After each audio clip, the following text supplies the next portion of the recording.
vocês, estudantes? Espero que vocês estejam muito bem.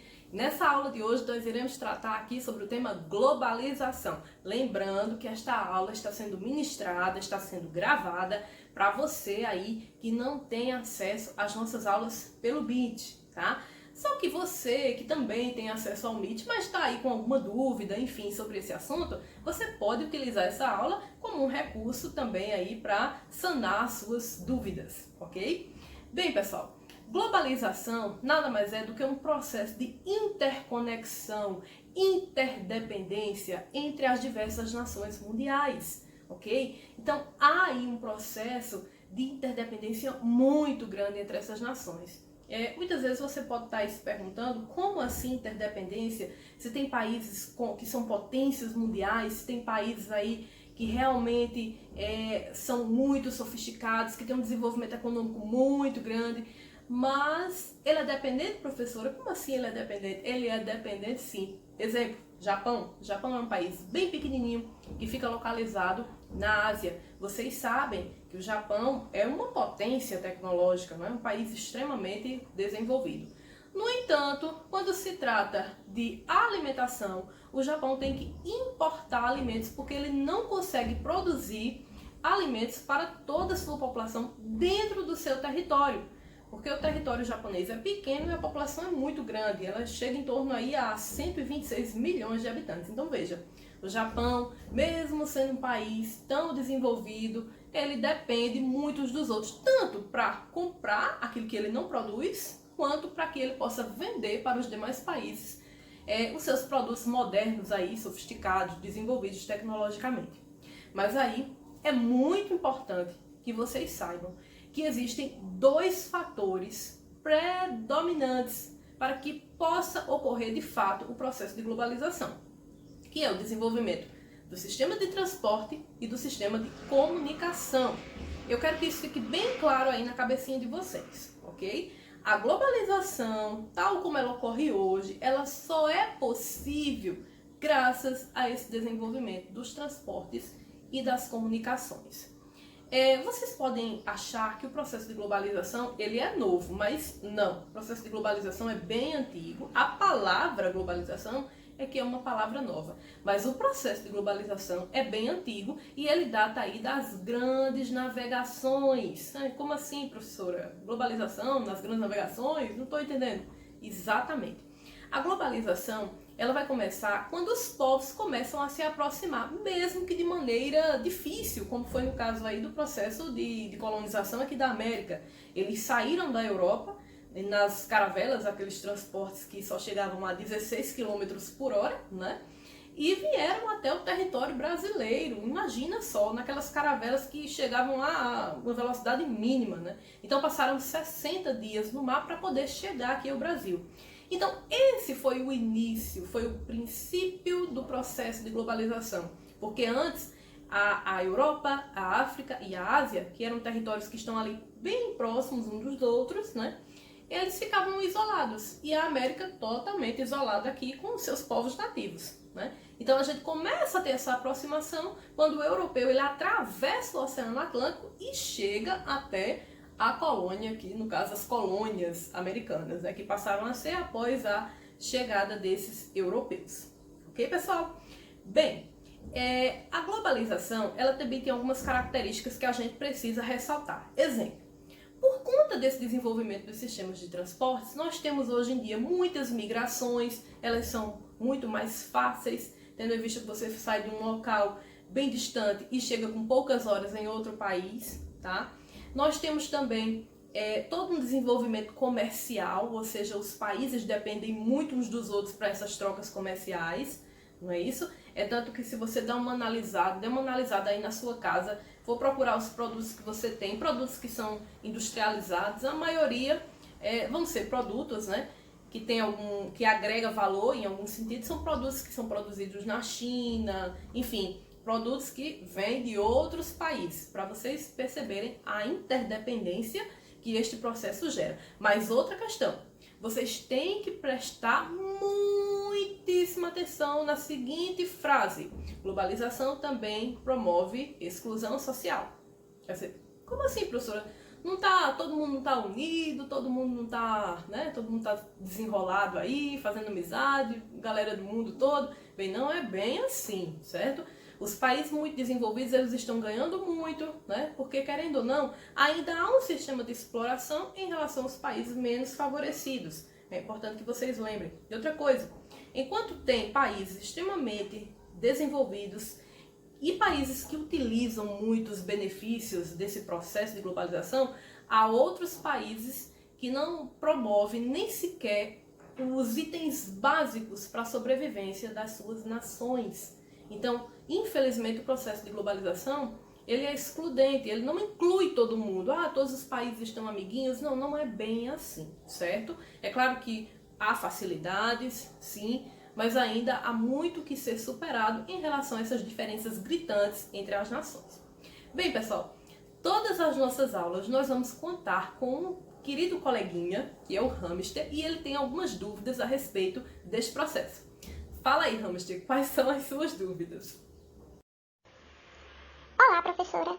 Eu vi um mapa falando sobre globalização e afirmava que esse processo era responsável pelo encolhimento do mundo. Achei muito estranho e gostaria de saber se isso é verdade.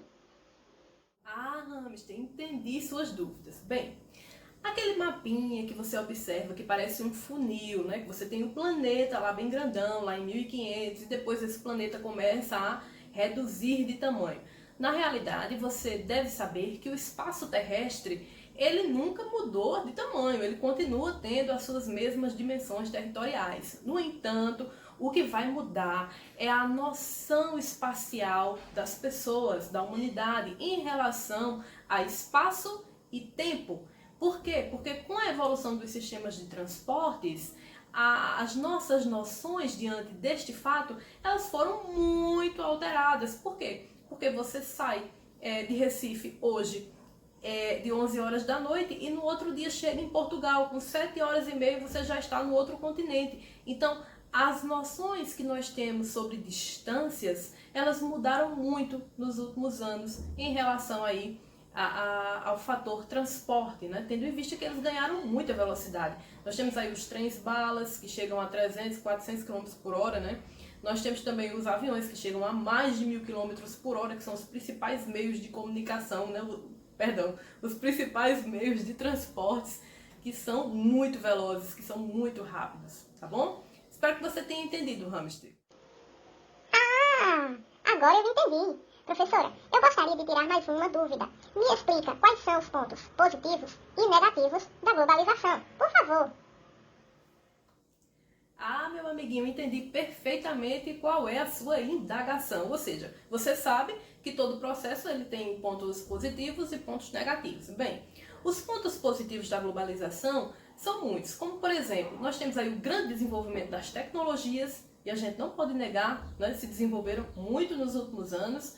Temos também aí uma grande circulação de mercadorias e de pessoas, isso também é um fator positivo, tendo em vista que houve ampliação aí nas questões relacionadas ao comércio mundial, isso é positivo, isso gera riqueza para as nações, não todas, enfim, mas acaba gerando bastante riqueza, essas trocas comerciais. Temos também como ponto positivo o conhecimento de diversas culturas, um amplo desenvolvimento também do sistema aí turístico no mundo afora. Então isso foi muito importante no quesito aí, pontos positivos para a globalização. No entanto, nós também temos pontos negativos, né? Exemplo, o que nós estamos vivenciando hoje com esta pandemia é exatamente um processo negativo desse processo. Por quê? Se não fosse toda a velocidade desses aviões, todas essas comunicações que nós temos hoje, que é tudo muito mais fácil, essa epidemia, que virou uma pandemia, virou mundial, ela não teria se espalhado com tanta rapidez, tá? Um outro ponto negativo é que nem sempre os países mais pobres, eles conseguem se acostumar ao ritmo de desenvolvimento, né, das nações mais ricas. Então a gente acaba tendo muita exclusão social, porque eles não acompanham todo esse desenvolvimento tecnológico e acabam ficando para trás. Esse seria mais um ponto negativo. Outro ponto negativo seria a desvalorização das culturas locais, tendo em vista que se valoriza muito, né, essas questões voltadas às maiores potências mundiais. Então as maiores potências, a exemplo dos Estados Unidos, eles têm todo um domínio, toda uma influência cultural no mundo inteiro, né? E o que é que acontece? As demais culturas, elas acabam ficando para trás, elas acabam sendo sucumbidas por uma padronização mundial, tendo em vista que são as potências, né, quem dominam. Para finalizarmos, vamos agora descobrir quais são as 4 fases da globalização. A primeira fase vai das grandes navegações até 1850, essa é a primeira fase.